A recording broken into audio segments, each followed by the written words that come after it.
आशा करता हूँ आप सब बहुत अच्छे होंगे। मेरा नाम है सिद्धांत अग्निहोत्री। स्टडी क्लोज पे आपका बहुत बहुत स्वागत है। मेरे ख्याल में ये इस साल की सबसे बड़ी खबर है, सबसे बड़ी। फार्म लॉज बहुत न्यूज़ में रहे दोस्तों, लेकिन फाइनली सरकार जाग गई है और इस कानून को वापस ले लिया है। प्रधानमंत्री मोदी जी ने खुद बोला है, ये सॉरी बोला भाई, माफ़ी मांगी और ये लॉ वापस लिया गया। देर है दुरुस्त है। देखिए, इस किसान बिल में कुछ अच्छी चीज़ें भी थी, ऐसा हम इसको डिनाई नहीं करेंगे। कुछ काफ़ी अच्छी चीज़ें थी, कुछ बुरी चीज़ें भी थी, लेकिन ऐसा प्रोटेस्ट हुआ, खेल खत्म। तो हम बात करेंगे दोस्तों कि पूरा शुरू से लेकर अभी तक इसका मतलब क्या है, आगे क्या होने वाला है, ऑपोजिशन, पीएम, एवरीथिंग। इसका 360 डिग्री ओवरव्यू लेते हैं। देखो, सबसे पहले तो फार्म लॉस के बारे में मैं इतना नहीं बताऊंगा, वो आप सबको पता ही है भाई। एक साल से हम उसी की ही बारे में डिस्कस कर रहे हैं। एमएसपी हो गया, मंडी हो गया, प्राइवेट मंडी हो गया, वो सब आपको पता ही है। फिलहाल आप समझिए कि जो फार्म लॉस थे वो farmer produce trade and commerce 2020। पहला सवाल यही है, इंडियन एक्सप्रेस के आर्टिकल ही है, वहीं से सवाल एक्सप्लेन सेक्शन का बहुत बढ़िया है। तो farmer produce trade and commerce 2020 पिछले साल आया था, जिसमें यही था कि भाई जो आप ट्रेड कर सकते हो एपीएमसी के बाहर, एग्रीकल्चर प्रोड्यूस मार्केट कमेटी के बाहर भी, ठीक है। खाली आप उसी एरिया में जहां पे आपने उगाया उसी मंडी में नहीं, आप कहीं पे भी बेच सकते हो। Then second, endowment and protection agreement on price assurance and farm services act 2020। Contract farming हो सकती है। कॉन्ट्रैक्ट, मैंने बोला कि आलू उगाओ, इधर से आलू निकालो आप, मैंने बोलूंगा आलू, आप मुझे आलू दोगे, तो वही है कहने का मतलब। देन एसेंशियल कमोडिटीज एक्ट, कि इसमें सीरियल, पर्सेस, ऑयल सीड्स, इनकी होर्डिंग नहीं हो सकती। लिस्ट ऑफ एसेंशियल कमोडिटीज से इसको हटा दिया गया। अब इसमें काफी दिक्कतें थी कि भाई एमएसपी खत्म हो जाएगा, क्योंकि एमएसपी भाई व्हीट एंड राइस पे दिया जाता है, वो खत्म। तो इसका मतलब आप समझिए भाई सरकार क्या करती है। देखिए, किसान उगाता है, मेन मुद्दा यही था, मेन कंटेंशन पॉइंट। आप सब चीजें तो थी, लेकिन सबसे इंपॉर्टेंट एमएसपी का इशू आ रहा था बार बार, कि भाई मिनिमम सपोर्ट प्राइस पे सरकार जो है वो आपकी जो क्रॉप्स है वो ले रही है। व्हीट एंड राइस पे एमएसपी मिलता है, गारंटीड है। 22 क्रॉप्स पे वैसे दिया जाता है।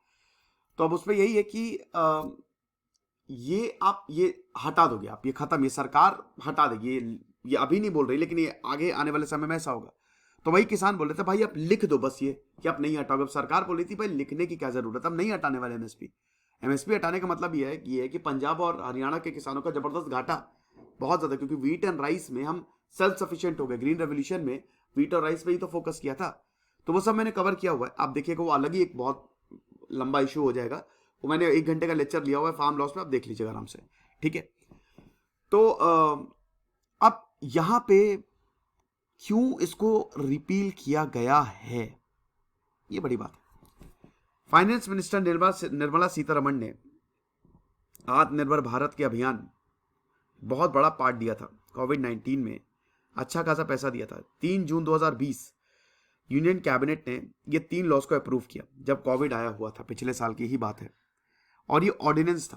प्रेसिडेंट जो है, बताओ भाई कमेंट बॉक्स में कौन सा आर्टिकल है, किस आर्टिकल के तहत हमारे प्रेसिडेंट, हमारे राष्ट्रपति को पावर है कि ऑर्डिनेंस इशू कर सकते हैं। तो ऑर्डिनेंस इशू किया, यानी कि इसमें बस एक ऑर्डर था, ये ऑर्डर पास हो गया, क्योंकि पार्लियामेंट सेशन में थी नहीं। कोविड-19 के चक्कर से अक्सर होता क्या है कि आप एक लॉ लाते हो, भाई लोकसभा में आएगा, राज्यसभा में आएगा, फिर प्रेसिडेंट पास करेगा उसे, तो लॉ बनता है। लेकिन ऑर्डिनेंस भाई जब सेशन में नहीं होता है, तो ऑर्डिनेंस प्रेसिडेंट पास कर सकता है, ऑर्डर पास कर सकता है। लेकिन जब लोग पार्लियामेंट बैठेगी तो फिर उसको वापस रिन्यू करना होता है ना। लेकिन अभी तक ये बात ही नहीं हुई, क्योंकि ये लॉ अटके हुए थे, है ना। तो अब यहां पे दोस्तों यही था कि ऑर्डिनेंस पास हुआ। अब ऑपोजिशन का यही बोलना था कि आपने हमसे डिस्कस, किसी से आपने डिस्कस नहीं किया, आपने ऐसे ही अपने मन से ही पास कर दिया ये लॉ को, ऐसे थोड़ी ना होता है। तो मॉनसून सेशन में पार्लियामेंट ने इसको इशू, ये लॉ जो है वो, मतलब ये जो बिल्स है, ये पास कर दिया। अब दिक्कत इसके बाद से ही शुरू हो गई, ठीक है। पहली बात तो एग्रीकल्चरल मार्केटिंग स्टेट सब्जेक्ट में आता है ना, राज्यों के पास ज्यादा ताकत है। केंद्र ने कैसे फैसला ले लिया। एग्रीकल्चरल मिनिस्ट्री, एनडीए गवर्नमेंट ने मॉडल एपीएमसी एक्ट 2003 में निकाला था, और उसके बाद ये राज्यों को बांट दिया था। यूपीए गवर्नमेंट ने भी इन रिफॉर्म्स को पुश किया था, ऐसा नहीं है रिफॉर्म्स थे भाई ये, लेकिन बट ये स्टेट सब्जेक्ट है। सेंटर के पास ज्यादा ताकत नहीं है। सेंटर के पास तो वैसे हर चीज में ताकत है, आप पास तो कुछ भी कर सकते हो। तो पहला तो ये इशू था। अब कौन से सर्कमस्टेंसेस में, तीसरा सवाल ये है, कौन से सर्कमस्टेंसेस में लॉ को पास किया था? वो तो सभी को ही पता है कि फर्स्ट वेव ऑफ कोविड-19 आई, वैसे ही बैंड बज गई थी पूरे देश की। सितंबर 2020 में इन बिल्स को मूव किया गया। तुरंत पार्लियामेंट में प्रोटेस्ट शुरू, तुरंत। ऑपोजिशन ने बोला कि इन बिल्स की स्क्रूटनी होनी चाहिए। सरकार ने बोला भाड़ में जाओ, कोई स्क्रूटनी नहीं, हटो ऐसे, हट। हम लेजिस्लेशन करेंगे, हम इसको बना के ही रहेंगे एक्ट। अकाली दल उस समय सरकार की पार्टनर थी। और ये जो वही है कि ये भी रेजिस्टिव होने लगे। हरसिमरत बादल जो कि अकाली दल की थी, उन्होंने यूनियन कैबिनेट को ही छोड़ दिया। भाई एनडीए से दूर, बीजेपी से दूर। राज्यसभा में बहुत ज्यादा ऑपोजिशन हुआ, बहुत कुछ।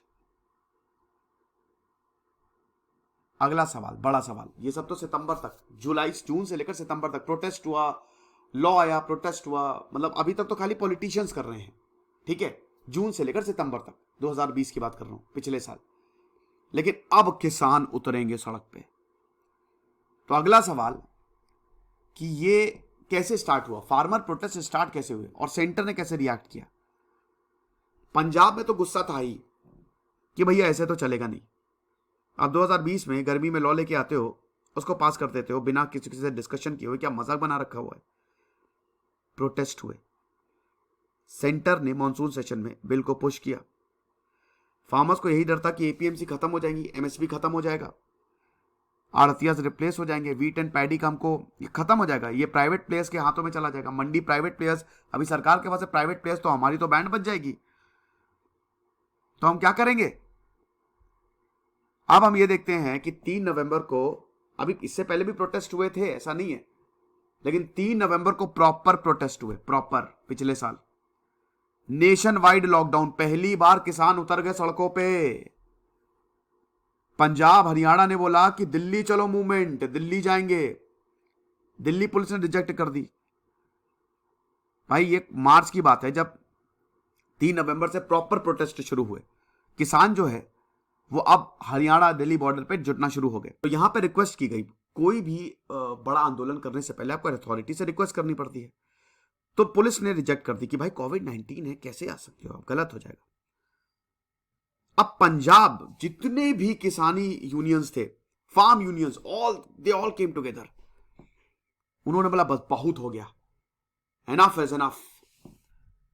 26 नवंबर 2020 को संयुक्त किसान मोर्चा एसकेएम बनाया जाता है। आप समझिए कि ये बॉर्डर पे आ गए, 30 से ज्यादा किसान यूनियन एक साथ, they came on Delhi border on 26 November 2020। अब उसके बाद सरकार को पता चल गया कि भाई बहुत बड़ी प्रॉब्लम है, ये तो हमको उखाड़ के फेंक देंगे। जब भी भारत का किसान गुस्से में आया है तो आपको पता ही है क्या हुआ, सरकारें हिल गई हैं। जय जवान जय किसान। अगला सवाल है कि आखिरकार केंद्र और किसानों के बीच में फिर क्या हुआ? 26 नवंबर के बाद कैसे बातचीत शुरू हुई? प्रोटेस्ट पहली अक्टूबर में ही शुरू हो चुके थे, ये तो बिल्कुल सही बात। और 14 अक्टूबर को पहली राउंड ऑफ टॉक्स होती है किसानों की तरफ से, क्योंकि पहले किसानों को लग रहा था कि सरकार मान जाएगी, तो उतना प्रोटेस्ट करने की जरूरत ही नहीं पड़ी। किसानों की तरफ से 29 रिप्रेजेंटेटिव्स आए और एग्रीकल्चरल मिनिस्टर नरेंद्र सिंह तोमर थे। बाहर निकले किसान, बातचीत करके कोई नतीजा नहीं निकला। इनफैक्ट जो बिल्स की कॉपीज थी उन्होंने फाड़ के फेंक दी और उन्होंने नारे लगाए। अब उसके बाद ये शुरुआत थी कि आगे कितना बड़ा, ये कितनी बड़ी जर्नी होने वाली है। ये जो 14 अक्टूबर था, उसके बाद 11 बार किसान और केंद्र में मीटिंग हुई। इधर जो फार्मर लीडर्स थे वो मिले और इधर सरकार मिली। 14 अक्टूबर से लेकर 22 जनवरी तक 11 बार मिल चुके थे ये। 14 अक्टूबर 2020 से लेकर 22 जनवरी तक, मात्र 3 महीने में। तोमर के साथ साथ पीयूष गोयल भी थे, सोम प्रकाश भी थे, यूनियन मिनिस्टर्स थे। 8 दिसंबर को सबसे बड़ी मीटिंग थी। अमित शाह खुद मिला, यहां पे मीटिंग की है, लेकिन कुछ भी रिजल्ट नहीं निकला। फिर क्या हुआ पंजाब और दिल्ली में, उसके बाद जब यह पता चला कि भाई अब तो कुछ होने वाला है नहीं, अब ये प्रोटेस्ट जो अभी तक तो पंजाब, दिल्ली, हरियाणा, अब ये पूरे भारत में फैल जाएगा। एनसीआर में नवंबर दिसंबर तक, अभी तक तो पंजाब हरियाणा में, अभी ये प्रोटेस्ट पूरे भारत में फैलेगा। हरियाणा, राजस्थान, उत्तर प्रदेश, मध्य प्रदेश, हर जगह के किसान आने लगे, सपोर्ट मिलने लगा, ट्रैक्टर रैली शुरू हो गई। 26 जनवरी को आपको पता ही क्या बवाल हुआ। तो किसान जो है, हर पूरे देश के किसानों ने अब सपोर्ट करना शुरू कर दिया। फिजिकल प्रोटेस्ट देखने को मिले पंजाब, हरियाणा, वेस्टर्न यूपी और राजस्थान में। लोग जो किसान है वो दूर दूर से आ रहे थे।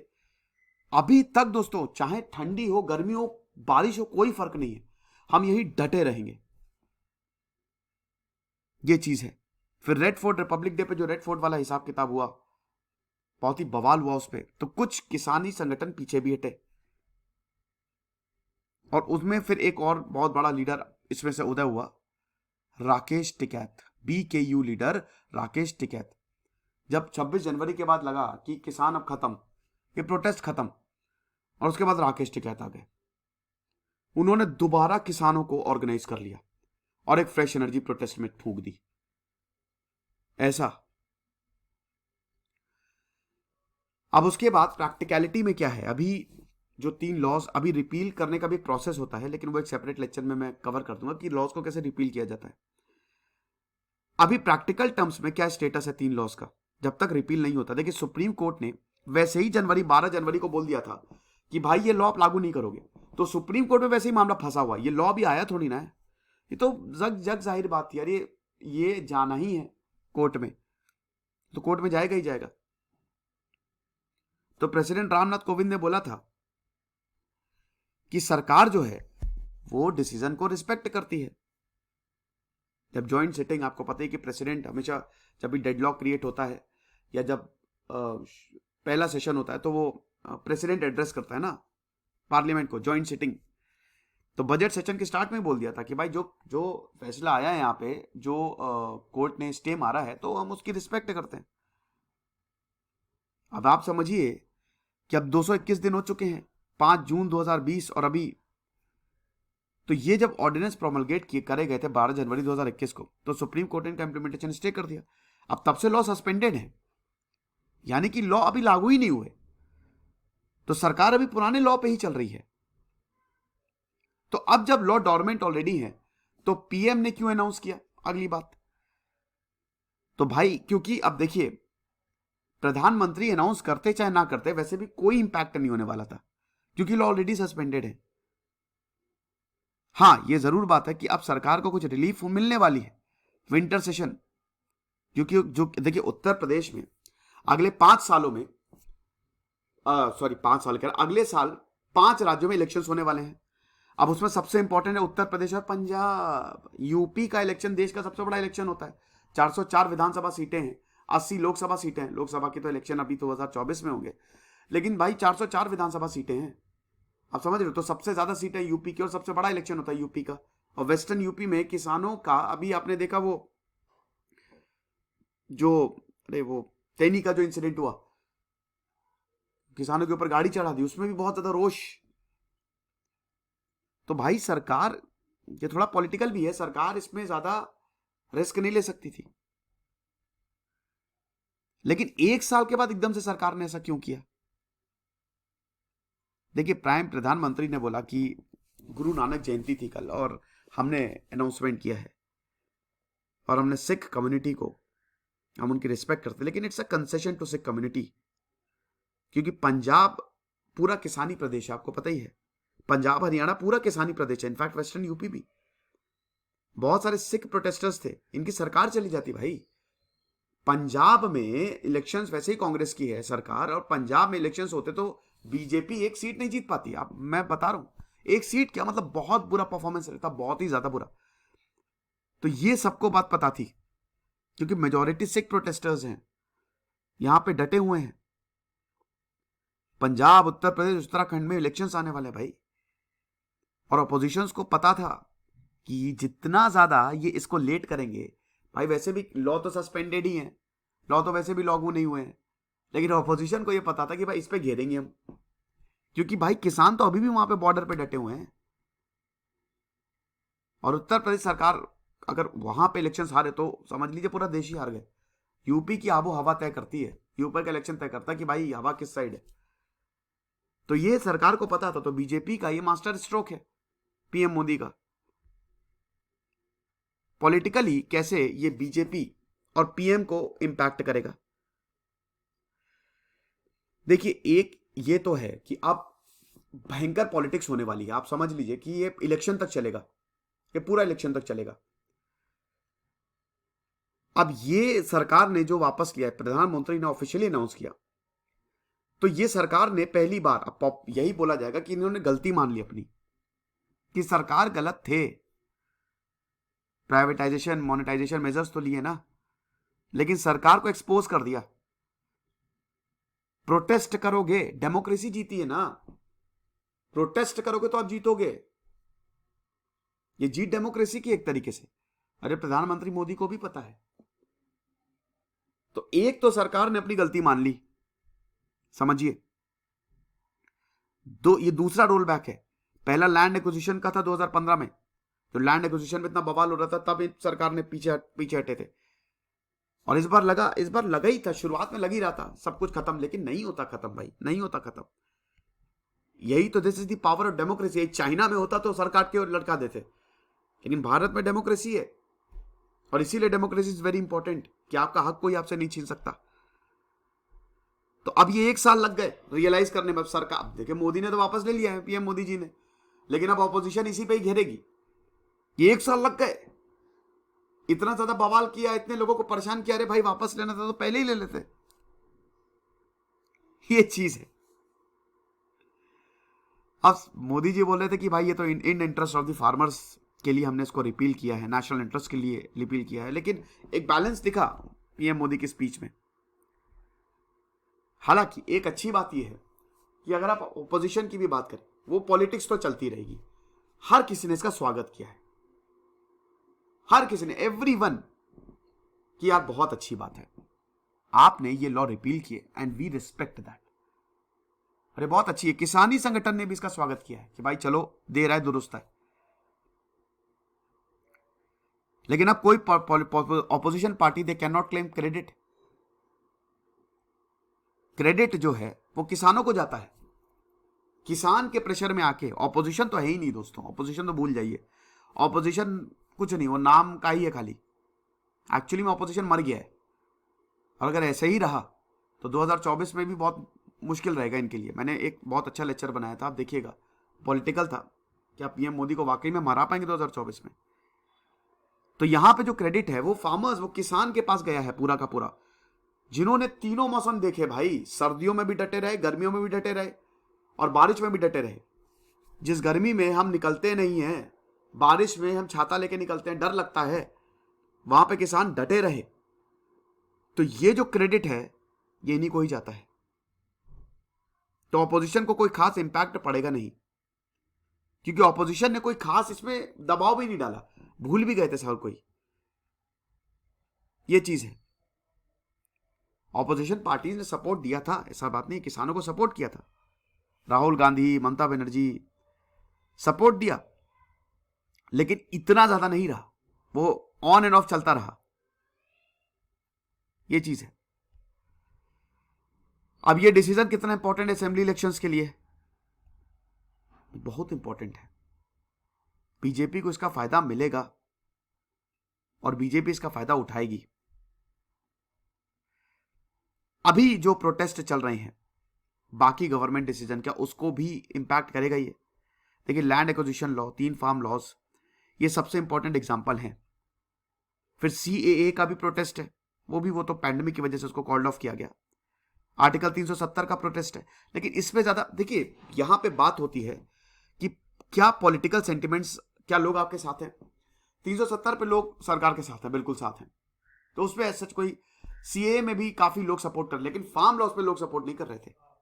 फार्म लॉज बहुत बड़ा था।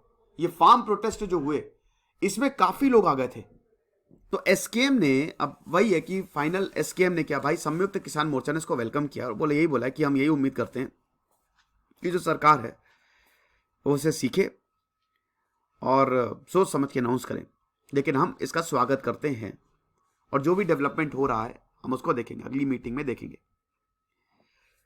तो ये लेक्चर था दोस्तों। फिलहाल बड़ी खबर यही है कि फार्म लॉज रिपील हो चुके, तो अब इतना बवाल नहीं होगा, किसान अपने घर जा सकते हैं और ये जीत है किसानों की, नो डाउट। और हम सबको इसको एक्नॉलेज करना चाहिए। ये मेरा नया ब्लॉगिंग चैनल है दोस्तों, नए नए ब्लॉग्स बनाए मैंने। देखो भाई, तबीयत मेरी खराब है थोड़ी सी, अभी बैंगलोर गया था, वेदर चेंज हुआ, वहाँ बारिश हो रही है बहुत ज़्यादा। और ये हमारे शानदार कोर्सेज है दोस्तों जो हमने आपके लिए ही लॉन्च किए हैं। तो नंबर्स पे कॉल करिए, व्हाट्सएप नंबर है। Thank you so much.